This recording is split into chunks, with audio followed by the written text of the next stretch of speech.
నమస్తే. ప్రశాంత్ కు బెయిలా జైలా వ్యాపిస్తున్న virus, Kim warning, Salaar సందడి, ఉగ్రఘాతకం, కుస్తీకి స్వస్తి, సఫారీలు సఫా. ఇలాంటి మరిన్ని ఇంట్రెస్టింగ్ న్యూస్ సూపర్ ఫాస్ట్ 100లో చూద్దాం. ప్రపంచవ్యాప్తంగా సలార్ సందడి స్టార్ట్ అయింది. ప్రభాస్ నటించిన ఈ చిత్రం వరల్డ్ వైడ్ గా విడుదలైంది. దీంతో థియేటర్ల వద్ద ప్రేక్షకులు సందడి చేస్తున్నారు. తెలుగు రాష్ట్రాల్లోని పలు థియేటర్లు విద్యుత్ దీపాలు, ప్రభాస్ కటౌట్లతో కనువిందు చేస్తున్నాయి. ఇవాళ వేకువజామునే బెనిఫిట్ షోలు ప్రారంభం కావడంతో ప్రభాస్ ఫ్యాన్స్ రాత్రి నుంచే సంబరాల్లో మునిగిపోయారు. ఇండియా కూటమి పిలుపులో భాగంగా ఇవాళ హైదరాబాద్ ఇందిరా పార్క్ వద్ద కాంగ్రెస్ పార్టీ ధర్నా నిర్వహించనుంది. పార్లమెంట్లో విపక్ష ఎంపీల సస్పెన్షన్ కు నిరసనగా చేపడుతున్న ఈ ధర్నాలో CM Revanth Reddy, deputy CM Bhatti విక్రమార్కతో పాటు పలువురు మంత్రులు పాల్గొనే అవకాశం ఉంది. మధ్యాహ్నం 12 గంటల నుంచి సాయంత్రం 4 గంటల వరకు ఈ ధర్నా జరగనుంది. కేంద్ర ఎన్నికల కమిషన్ బృందం నేటి నుంచి 2 రోజుల పాటు ఏపీలో పర్యటించనుంది. ఇందులో భాగంగా ఇవాళ రాష్ట్ర అధికారులతో సమావేశం కానుంది.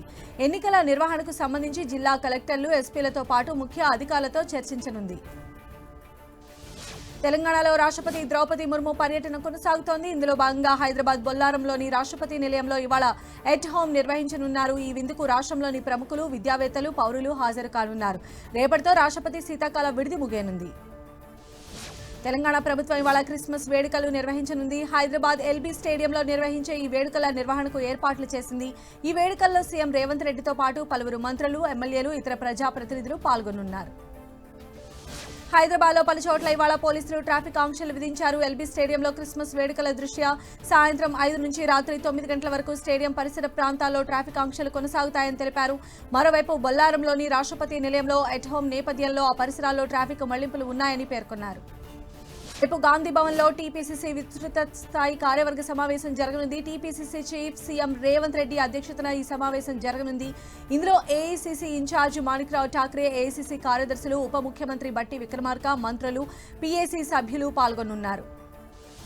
Big Boss winner Pallavi Prashanth bail petition పైన ఇవాళ తీర్పు ఇవ్వనుంది నాంపల్లి కోర్టు. ప్రశాంత్ తరపు న్యాయవాది వేసిన బెయిల్ పైన విచారణ జరిపిన కోర్టు తీర్పును ఇవాళ్టికి వాయిదా వేసింది. సరైన భద్రత లేకపోవడం వల్లే ఇలాంటి పరిణామాలు జరిగాయని కోర్టుకు వివరించారు ప్రశాంత్ లాయర్.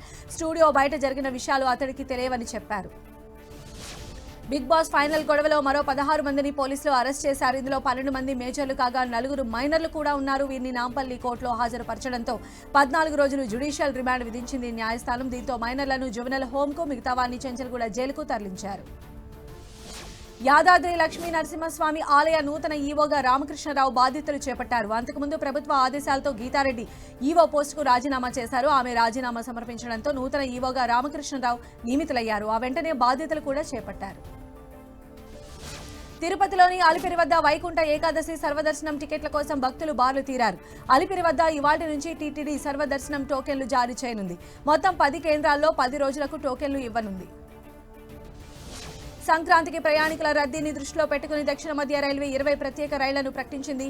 సొంత ఊర్లకు వెళ్లే వారి సౌకర్యార్థం పలు మార్గాల్లో ప్రత్యేక రైళ్లను ఏర్పాటు చేసింది. ఈ నెల 28 నుంచి జనవరి 26 వరకు కాచిగూడ, కాకినాడ టౌన్, హైదరాబాద్, తిరుపతి రూట్లలో ఈ రైళ్లు నడవనున్నాయి. మేడ్చల్లో ఇంటర్ విద్యార్థిని అదృశ్యమైంది. ఉమానగర్ కాలనీకి చెందిన అర్పిత నిన్న ఉదయం కాలేజ్కు వెళ్లి తిరిగి రాలేదు. వెతికినా ఫలితం లేకపోవడంతో పోలీసులకు ఫిర్యాదు చేశాడు ఆమె తండ్రి. దీంతో పోలీసులు మిస్సింగ్ కేసు నమోదు చేసి దర్యాప్తు చేస్తున్నారు. హైదరాబాద్ గచ్చిబౌలిలో సాఫ్ట్వేర్ ఉద్యోగి బలవన్మరణానికి పాల్పడ్డాడు. ఏపీలోని నంద్యాల జిల్లా ఆళ్లగడ్డకు చెందిన చక్రపాణి హాస్టల్ గదిలో ఉరివేసుకున్నాడు. ప్రేమలో విఫలం కావడమే ఆత్మహత్యకు కారణమని కుటుంబ సభ్యులు తెలిపారు. గచ్చిబౌలి పోలీసులు కేసు నమోదు చేసి దర్యాప్తు చేస్తున్నారు. తెలంగాణలో వాహనదారులకు గుడ్ న్యూస్ చెప్పబోతున్నారు పోలీసులు. పెండింగ్ లో ఉన్న ట్రాఫిక్ చలాన్లపైన భారీగా రాయితీలు ఇచ్చేందుకు రెడీ అవుతున్నారు. గతేడాది రాయితీ ప్రకటించడంతో ఏకంగా 300 కోట్ల చలాన్లు వసూలైన నేపథ్యంలో మరోమారు అదే తరహాలో రాయితీలు ఇవ్వాలని అధికారులు నిర్ణయించారు. దీనికి సంబంధించిన ఉత్తర్వులు త్వరలోనే వెలువడనున్నాయి. తెలంగాణలో కొత్తగా 6 కరోనా కేసులు నమోదైనట్లు రాష్ట్ర వైద్య ఆరోగ్య శాఖ వెల్లడించింది. ఇప్పటివరకు రాష్ట్రంలో 20 కరోనా కేసులు నమోదు కాగా ప్రస్తుతం 19 యాక్టివ్గా ఉన్నాయి. 1 రికవరీ అయ్యారు. తాజాగా నమోదైన 6 కేసుల్లో హైదరాబాద్ నుంచి 4, మెదక్, రంగారెడ్డి జిల్లాల్లో ఒక్కో కేసు నమోదయ్యాయి. హైదరాబాద్లో కరోనా కేసులు పెరుగుతున్నప్పటికీ అంతగా ఆందోళన చెందవలసిన అవసరం లేదన్నారు ఫీవర్ ఆసుపత్రి సూపరింటెండెంట్. ప్రభుత్వాలు జారీ చేసిన మార్గదర్శకాలు పాటించాలని సూచించారు. బీపీ, కిడ్నీ సంబంధిత వ్యాధులు, గర్భిణులు, రోగ నిరోధక శక్తి తక్కువగా ఉన్న వాళ్లకు కోవిడ్ జెన్ 1 వైరస్ సోకే అవకాశాలు ఎక్కువగా ఉన్నాయని తెలిపారు. వరంగల్ ఎంజీఎం ఆసుపత్రిలో కోవిడ్ కేసులు నమోదయ్యాయన్న వార్తలపైన వైద్యాధికారులు క్లారిటీ ఇచ్చారు. ఆ వార్తలన్నీ అవాస్తవమని ప్రజలు ఆందోళన చెందాల్సిన అవసరం లేదని స్పష్టం చేశారు. అంతకుముందు కరోనాతో ఓ మహిళ ఆసుపత్రిలో చేరిందన్న పుకార్లతో ఆసుపత్రిలోని రోగులు, బంధువులు ఆందోళనకు గురయ్యారు. ప్రధాని మోదీ ఈ నెల 30న అయోధ్యలో పర్యటించనున్నారు. ఈ సందర్భంగా అయోధ్య విమానాశ్రయాన్ని, రైల్వే స్టేషన్ను ప్రారంభించనున్నారు. వందే భారత్తో పాటు 2 రైళ్లకు పచ్చజెండా ఊపి ప్రారంభించనున్నారు. అనంతరం నిర్వహించే బహిరంగ సభలో ఆయన పాల్గొని ప్రసంగించనున్నారు. యూపీ సీఎం యోగి ఆదిత్యనాథ్ అయోధ్యలో పర్యటించారు. రామాలయం నిర్మాణ పనులను పరిశీలించారు. గర్భగుడిని సందర్శించిన ఆయన అధికారులకు పలు సూచనలు చేశారు. జనవరి 22న రామ్లల్లా ప్రతిష్టాపన జరగనుండటంతో అక్కడ జరుగుతున్న పనులను పర్యవేక్షించారు. అయోధ్య రామాలయ ప్రారంభోత్సవానికి సిద్ధమవుతున్న నేపథ్యంలో అన్ని ఏర్పాట్లు చేస్తున్నారు అధికారులు. ఇందులో భాగంగా లేజర్ షో, రిహార్సల్స్ నిర్వహించారు. సరయూ నది తీరాన్ని రంగురంగుల విద్యుత్ దీపాలతో అలంకరించారు. కలర్ఫుల్ ఫౌంటైన్లు ఏర్పాటు చేశారు. భారీ సైజు ఎల్ఈడి స్క్రీన్ కూడా ఏర్పాటు చేశారు. ఎంపీల సస్పెన్షన్కు వ్యతిరేకంగా ప్రతిపక్షాల నిరసనలు కొనసాగుతున్నాయి. ఇవాళ దేశవ్యాప్త నిరసనలకు పిలుపునిచ్చింది ఇండియా కూటమి. మరోవైపు సస్పెండ్ అయిన 143 మంది ఎంపీలు నిన్న పార్లమెంట్ నుంచి విజయ్ చౌక్ వరకు మార్చు నిర్వహించారు. కాంగ్రెస్ వర్కింగ్ కమిటీ సమావేశంలో కీలక నిర్ణయాలు తీసుకున్నారు. లోక్సభ ఎన్నికలకు సన్నద్ధం కావాలని తీర్మానించారు. ఇండియా కూటమి కూడా ఎన్నికలకు రెడీ కావాలని ప్లాన్ చేశారు. కాంగ్రెస్ శ్రేణులన్నీ ఎన్నికల రంగంలోకి దూకాలని పిలుపునిచ్చారు. నాగపూర్లో వచ్చే వారం కాంగ్రెస్ స్థాపన దినోత్సవం రోజున బహిరంగ సభ నిర్వహించాలని నిర్ణయించారు. ఇటీవల జరిగిన 5 రాష్ట్రాల అసెంబ్లీ ఎన్నికల నుంచి తాము ఎన్నో విలువైన పాఠాలు నేర్చుకున్నామన్నారు కాంగ్రెస్ చీఫ్ మల్లికార్జున ఖర్గే. ఆ అనుభవాలతోనే 2024 లోక్సభ ఎన్నికలపైన దృష్టి సారించాలని పార్టీ శ్రేణులకు పిలుపునిచ్చారు. లోక్సభ ఎన్నికలు ఎంతో దూరంలో లేవని, అందరూ కార్యాచరణపైన దృష్టి సారించాలని విజ్ఞప్తి చేశారు. పార్లమెంటు ఎన్నికలపైన దృష్టి సారించామన్నారు ఏఐసీసీ ప్రధాన కార్యదర్శి కేసీ వేణుగోపాల్. ఆలస్యం చేయకుండా త్వరలోనే లోక్సభ అభ్యర్థులను ప్రకటిస్తామని స్పష్టం చేశారు. లోక్సభ అభ్యర్థుల ఎంపికకు ఈ నెలలోనే స్క్రీనింగ్ కమిటీని ఏర్పాటు చేస్తామని తెలిపారు. ఢిల్లీ లిక్కర్ స్కామ్ కేసులో MP Sanjay Singh bail petition పైన రౌస్ అవెన్యూ కోర్టు ఇవాళ తీర్పు వెల్లడించే అవకాశం ఉంది. ప్రత్యేక న్యాయమూర్తి ఎంకే నాగ్పాల్ ఇరు వర్గాల వాదనలు విని తీర్పును రిజర్వ్ చేశారు. ఇవాళ మధ్యాహ్నం 3:30 కోర్టు తీర్పు వెలువరించే అవకాశం ఉంది. 3 కొత్త క్రిమినల్ చట్టాలకు రాజ్యసభ ఆమోదం తెలిపింది. ఐపీసీ, సిఆర్పీసీ, ఎవిడెన్స్ యాక్ట్ స్థానంలో బిఎన్ఎస్, బిఎన్ఎస్ఎస్, బిఎస్ బిల్లులకు పెద్దల సభ ఆమోదం తెలిపింది. కొత్త క్రిమినల్ చట్టాలను ఇప్పటికే లోక్సభ ఆమోదించగా నిన్న రాజ్యసభలో ప్రవేశపెట్టారు. పార్లమెంటు ఉభయ సభల్లో కొత్త న్యాయ బిల్లులు ఆమోదం పొందడం పట్ల ప్రధాని మోదీ హర్షం వ్యక్తం చేశారు. 2024లో ఎన్నికలు జరిగే రాష్ట్రాలకు కేంద్ర ఎన్నికల సంఘం కీలక ఆదేశాలు జారీ చేసింది. 3 ఏళ్లకు పైగా ఒకే చోట పనిచేసిన అధికారులను బదిలీ చేయాలని ఆదేశించింది. సొంత జిల్లాల అధికారులను మరో చోటుకు బదిలీ చేయాలని పేర్కొంది. కేరళలో కోవిడ్ కేసులు రోజురోజుకు పెరుగుతున్నాయి. గడిచిన 24 గంటల్లో 300 కరోనా కేసులు నమోదైనట్లు కేంద్ర ఆరోగ్య మంత్రిత్వ శాఖ వెల్లడించింది. దేశవ్యాప్తంగా 594 కొత్త కేసులు నమోదవగా వాటిల్లో అధికంగా కేరళలోనే రికార్డయ్యాయి. కోవిడ్తో ఒక్కరోజు 6 మరణించగా అందులో 3 కేరళ వాసులు ఉన్నారు. విమానాశ్రయాల్లో ప్రయాణికులను ఆర్టీపీసీఆర్ పరీక్షను తప్పనిసరి చేసే ఆలోచన ప్రస్తుతానికి లేదని కేంద్ర ఆరోగ్య మంత్రిత్వ శాఖ వెల్లడించింది. దేశంలో మళ్లీ కోవిడ్ కేసులు భయపెడుతున్న నేపథ్యంలో మాస్కులు మాత్రం తప్పనిసరిగా ఉపయోగించాలని సూచించింది. JN1 కేసులతో పెద్దగా ఆందోళన చెందవలసిన అవసరం లేదని స్పష్టం చేసింది. కవ్వింపు చర్యలకు పాల్పడే శత్రు దేశాలపైన అణు దాడులకు వెనుకాడబోమని మరోసారి హెచ్చరించారు ఉత్తర కొరియా అధ్యక్షుడు కిమ్ జోంగ్ ఉన్. ఇటీవల చేపట్టిన ఖండాంతర క్షిపణి ప్రయోగం విజయవంతమైన నేపథ్యంలో జనరల్ మిసైల్ బ్యూరోలో సైనికులను కలిసి ఆయన అభినందనలు తెలిపారు. అణుబాంబులు ప్రయోగించడానికి వెనుకాడపోవడమే తమ దేశ విధానమని చెప్పారు. అమెరికా మాజీ అధ్యక్షుడు ట్రంప్ పైన మరోసారి విరుచుకుపడ్డారు అధ్యక్షుడు బైడెన్. తిరుగుబాటును రెచ్చగొట్టి దేశ ప్రజాస్వామ్యానికి ముప్పు తెచ్చారని విమర్శించారు.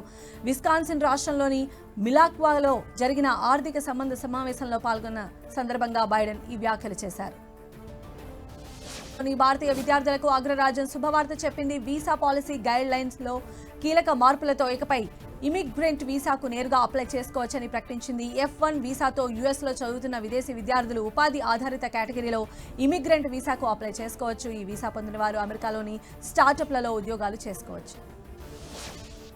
జీహెచ్ఎంసీ పరిధిలో బీఆర్ఎస్ కు అపూర్వ విజయం అందించడంలో కీలక పాత్ర పోషించిన కార్పొరేటర్లు శ్రేణులకు ఆ పార్టీ వర్కింగ్ ప్రెసిడెంట్ కేటీఆర్ ధన్యవాదాలు తెలిపారు. తెలంగాణ భవన్లో కార్పొరేటర్లతో ఆయన సమావేశమయ్యారు. హైదరాబాద్లో బీఆర్ఎస్ పటిష్టంగా ఉందని, రానున్న పార్లమెంటు ఎన్నికల్లోనూ గులాబీ జెండా ఎగరేసేందుకు కలిసికట్టుగా పనిచేద్దామని పిలుపునిచ్చారు. సింగరేణి ఎన్నికలకు హైకోర్టు గ్రీన్ సిగ్నల్ ఇచ్చింది. దీంతో ఈ నెల 27న సింగరేణి ఎన్నికలు యథావిధిగా జరగనున్నాయి. సింగరేణి ఎన్నికలను వాయిదా వేయాలంటూ రాష్ట్ర ప్రభుత్వం వేసిన పిటిషన్ను తోసిపుచ్చిన హైకోర్టు ఎన్నికలను యథావిధిగా నిర్వహించాలని ఆదేశాలు జారీ చేసింది. తెలంగాణ శాసనసభ సమావేశాలు నిరవధికంగా వాయిదా పడ్డాయి. ఈ నెల 9 నుంచి జరిగిన అసెంబ్లీ సమావేశాలు 6 రోజుల పాటు కొనసాగాయి. మొత్తం 26 గంటల 33 నిమిషాల పాటు సభ జరిగింది. 19 మంది ప్రసంగించారు. శ్వేతపత్రాలపై హాట్గా సాగిన సభ నిరవధికంగా వాయిదా పడింది.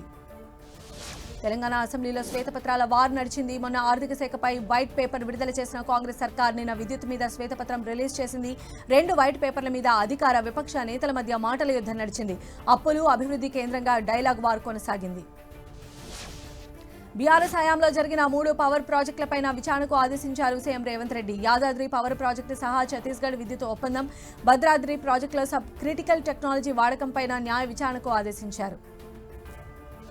యాదాద్రి థర్మల్ పవర్ ప్రాజెక్టులో పెద్ద కుంభకోణం జరిగిందని కోమటిరెడ్డి రాజగోపాల్ రెడ్డి ఆరోపించారు. దీనిపైన అదే రేంజ్లో ఫైర్ అయిన జగదీష్ రెడ్డి సిట్టింగ్ జడ్జితో విచారణ జరపాలని సవాల్ విసిరారు. అయితే విచారణ తర్వాత బీఆర్ఎస్ కనుమరుగవుతుందని కోమటిరెడ్డి రాజగోపాల్ రెడ్డి అన్నారు. రాష్ట్ర ప్రజలను గత ప్రభుత్వ పెద్దలు భ్రమలో పెట్టారని ఆరోపించారు డిప్యూటీ సీఎం బట్టి విక్రమార్క. డిస్కమ్ నష్టానికి గత ప్రభుత్వ విధానాలే కారణమని మండిపడ్డారు. విద్యుత్ బకాయిలు చూస్తుంటే భయమేస్తోందన్నారు. తాము పునాదులు వేసిన ప్రాజెక్టులే ఇప్పటికీ తెలంగాణలో ఉన్నాయన్నారు.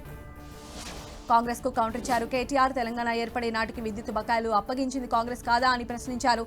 తెలంగాణ రాష్ట్ర ఏర్పాటు నాటికి 2700 మెగావాట్ల విద్యుత్ లోటు ఉందని చెప్పారు. శ్వేతపత్రంతో కాంగ్రెస్ చేతకానితనాన్ని బయట పెట్టుకుందన్నారు. వైట్ పేపర్ వార్ అధికార విపక్ష సభ్యుల మధ్య జరుగుతున్న ప్రధానంగా అక్బరుద్దీన్ వర్సెస్ సీఎం రేవంత్ రెడ్డిలా తయారైంది. మొన్న ఆర్థిక పరిస్థితులపై ఇద్దరు నేతల మధ్య వాగ్వాదం చోటు చేసుకోగా నిన్న కరెంటు విషయంలోనూ అదే జరిగింది. పవర్ నుంచి పాలిటిక్స్ వైపు వెళ్లి హీట్ చెలరేగింది. బీఆర్ఎస్ హయాంలో విద్యుత్ విషయంలో ఎంతో అభివృద్ధి జరిగిందని అక్బరుద్దీన్ చెప్పుకొచ్చారు. దానికి కాంగ్రెస్ ఎమ్మెల్యే సత్యనారాయణ అడ్డుపడ్డారు. దీనిపై మండిపడిన అక్బరుద్దీన్ కాంగ్రెస్ అణిచివేసే ప్రయత్నం చేస్తోందన్నారు. కిరణ్ కుమార్ రెడ్డి జైల్లో పెట్టినా తాము భయపడలేదన్నారు. తర్వాత సీఎం చేసిన వ్యాఖ్యలపై ఆగ్రహం వ్యక్తం చేశారు. అక్బరుద్దీన్ వ్యాఖ్యలకు కౌంటర్ ఇచ్చారు సీఎం రేవంత్ రెడ్డి. బీఆర్ఎస్ ను పొగిడేందుకే అక్బరుద్దీన్ సభను వాడుకుంటున్నారంటే ఊరుకునేది లేదన్నారు. ఇక్కడే ఆయన చేసిన పొలిటికల్ కామెంట్స్ తో రాజకీయ వేడి రాజుకుంది. ఇద్దరు నేతల మధ్య మాటల యుద్ధం జరిగింది. రేవంత్ రెడ్డి వ్యాఖ్యలకు మరోసారి కౌంటర్ ఇవ్వబోయిన అక్బరుద్దీన్ ను బట్టి విక్రమార్క నిలువరించారు. ఎంఐఎం ఎవరెవరితో పొత్తు పెట్టుకుందో చర్చించడానికి సిద్ధమే అంటూ చేసిన సవాల్ను అడ్డుకున్నారు. సభా నాయకుడిని ఇలా సవాల్ చేయడం పద్ధతి కాదన్నారు. కరెంటు బిల్లుల పెండింగ్ పైన వాడి వేడి చర్చ జరిగింది. సిద్దిపేట, గజ్వేల్, హైదరాబాద్ సౌత్ లోనే అత్యధికంగా కరెంటు బిల్లులు పెండింగ్ లో ఉన్నాయని సీఎం అన్నారు. అక్కడి ఎమ్మెల్యేలు వాటిని తీర్చేలా చేయాలని సూచించారు. దీనికి హరీష్ రావు కౌంటర్ ఇచ్చారు. పరిశ్రమల బిల్లులను ప్రజలు కట్టట్లేదని చెప్పడం సరికాదన్నారు. చంద్రబాబు పైన ఏపీ సీఎం జగన్ విమర్శలు గుప్పించారు. రాష్ట్రం అప్పుల పాలైందని ఆరోపిస్తున్న చంద్రబాబు మేనిఫెస్టోలో ఉచిత హామీలు ఎలా ఇస్తున్నారని ప్రశ్నించారు. వాళ్ళు ఇస్తామన్న వాటితో పాటు ఇవ్వక తప్పని సంక్షేమ పథకాలు కలిపితే తాను ఇచ్చే వాటికన్నా 3 ఎక్కువని చెప్పారు.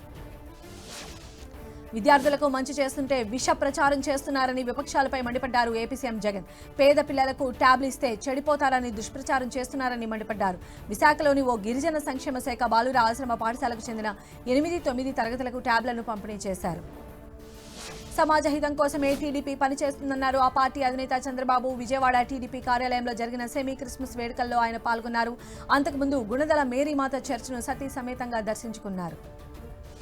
సింగరేణి ఎన్నికల వేళ బీఆర్ఎస్ కి షాక్ తగిలింది. ఆ పార్టీ అనుబంధ సంఘమైన తెలంగాణ బొగ్గుగని కార్మిక సంఘానికి అధ్యక్షుడు, జనరల్ సెక్రటరీ, వర్కింగ్ ప్రెసిడెంట్ రాజీనామా చేశారు. రాజీనామా లేఖను ఎమ్మెల్సీ కవితకు అందజేశారు. మేడిగడ్డ పిల్లర్ మరమ్మతులకు ఎల్ఎన్టీ సిద్ధమైంది. పిల్లర్ కుంగినప్పుడు తామే నిర్మిస్తామన్న సంస్థ కొత్త సర్కార్ రివ్యూలో తమకు సంబంధం లేదని ప్రకటించింది. అయితే నిర్మాణ సంస్థపై అసెంబ్లీ వేదికగా సర్కార్ సీరియస్ కావడంతో వెనక్కి తగ్గిన ఆ సంస్థ మహారాష్ట్ర వైపు కాపర్ డ్యాం నిర్మించి నీటిని మళ్లించే పనిలో నిమగ్నమైంది. ప్రభుత్వ కార్యాలయాలు వైజాగ్కు తరలించడంపై ఏపీ హైకోర్టు స్టేటస్ కో విధించింది. కేసును త్రిసభ్య ధర్మాసనానికి బదిలీ చేసింది. త్రిసభ్య ధర్మాసనం విచారణ జరిపే వరకు స్టేటస్ కో అమల్లో ఉంటుందని హైకోర్టు స్పష్టం చేసింది.